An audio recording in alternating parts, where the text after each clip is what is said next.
Supreme court ने बार बार पूछा कि अगर मनीष सिसोदिया के पास पैसा पहुंचता हुआ ईडी दिखा नहीं सकती है तो फिर मनी लॉन्ड्रिंग का सवाल कैसे पैदा होता है और पीएमएलए लगने का सवाल कैसे पैदा होता है। सुप्रीम कोर्ट ने यह भी सवाल पूछा कि जो सारी ईडी की प्रोसिक्यूशन का केस है वो सिर्फ और सिर्फ एक अप्रूवर दिनेश अरोड़ा की स्टेटमेंट्स के आधार पर है।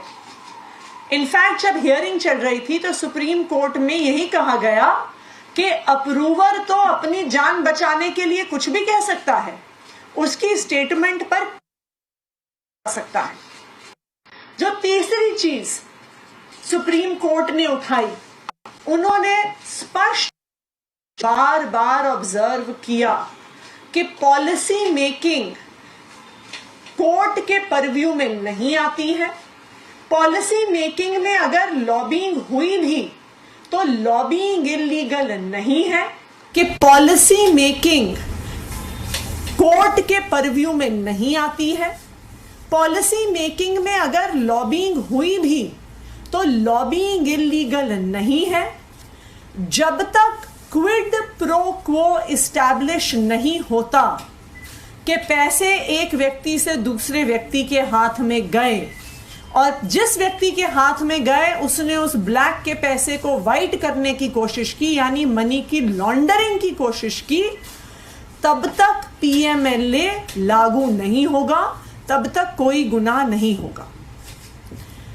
इन तीखी ऑब्जर्वेशंस के बावजूद आज कोर्ट ने एक विपरीत ऑर्डर दिया है।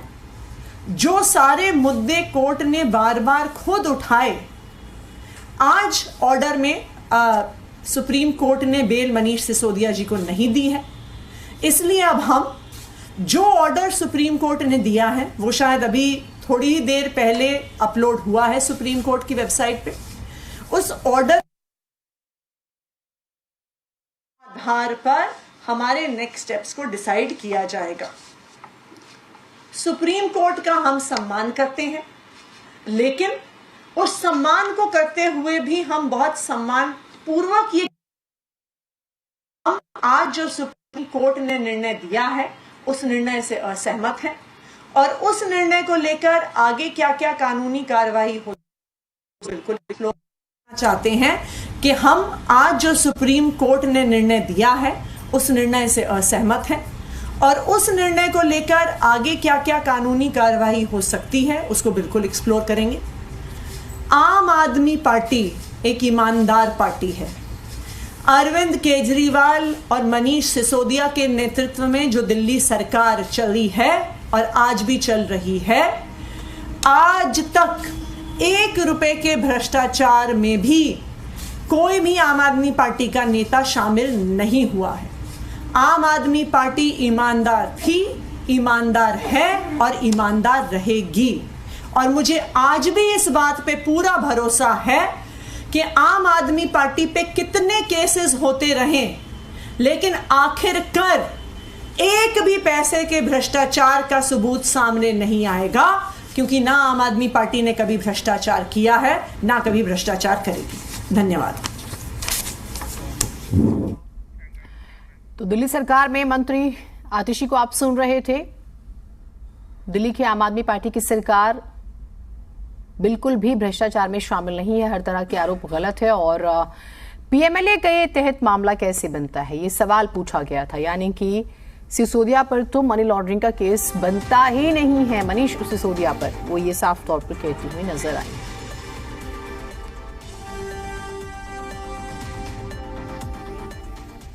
किसी परिवार से जुड़ी हुई किसी कंपनी के पास पहुंचा, यह सवाल, इस सवाल का जवाब तो आज भी वही है, क्योंकि ईडी के अपने आरोपों में भी मनीष सिसोदिया के पास कोई भी पैसा पहुंचते हुए वो नहीं दिखा रहे हैं। तो ये 338 का फिगर क्या है, ये सुप्रीम कोर्ट की बहस में नहीं आया था आज तक। और ये 338 करोड़ का मनीष सिसोदिया जी के साथ क्या लिंक है, इसको भी एक बारी ऑर्डर देख के समझना पड़ेगा। लेकिन जैसे मैंने कहा, आम आदमी पार्टी एक ईमानदार पार्टी है। चाहे कितने भी आरोप ईडी, सीबीआई, दिल्ली पुलिस लगा ले, कोई भी सबूत साबित नहीं होगा, क्योंकि आम आदमी पार्टी ने ना आज तक 1 रुपए का भ्रष्टाचार किया है, ना करेगी। लेकिन देखिए, ये जो पूरा मामला है, इसमें आप पर आरोप लग रहे हैं। बीजेपी के जो सांसद हैं, वरिष्ठ नेता हैं, वो ये कह रहे हैं कि अब आपके शीर्ष नेतृत्व यानी कि मुख्यमंत्री की ओर इशारा कर रहे हैं कि उनकी भी जेल जाने की बात। देखिए, भारतीय जनता पार्टी ये चाहती है कि कोई उनका विरोध ना करे। भारतीय जनता पार्टी ये चाहती है कि कोई उनके ऊपर सवाल ना उठाए। भारतीय जनता पार्टी ये चाहती है कि कोई उनके भ्रष्टाचार को उजागर ना करे।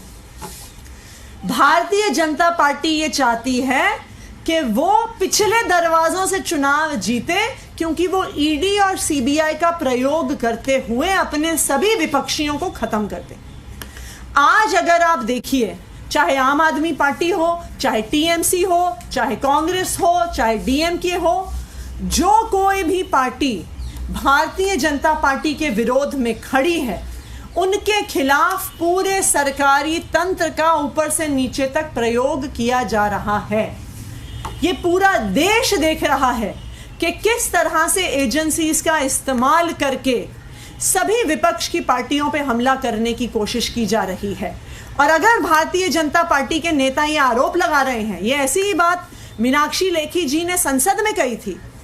जब संसद में दिल्ली सर्विसेज बिल पर बहस चल रही थी और विपक्ष के किसी नेता ने सवाल उठाया था, तो उन्होंने तो सदन में ही बोल दिया था कि अब आपकी ईडी में अरेस्ट होने की बारी है, अब आपकी जेल जाने की बारी है। ये भारतीय जनता पार्टी के सत्ता का अहंकार है, लेकिन इस सत्ता के अहंकार का जवाब देश की जनता देगी।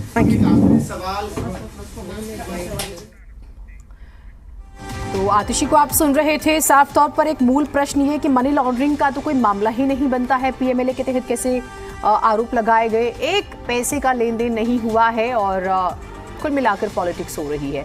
बीजेपी विपक्ष को ही खत्म करना चाह रही है, ये कहती हुई नजर आई हैं आतिशी। और आज से पहले 338 करोड़ रुपए का जिक्र कभी किसी ने सुना भी नहीं था। तो बीजेपी चाहती है कि कोई उनका विरोध ही ना करे। ये आम आदमी पार्टी शुरू से ये बात कहती हुई भी नजर आ रही है।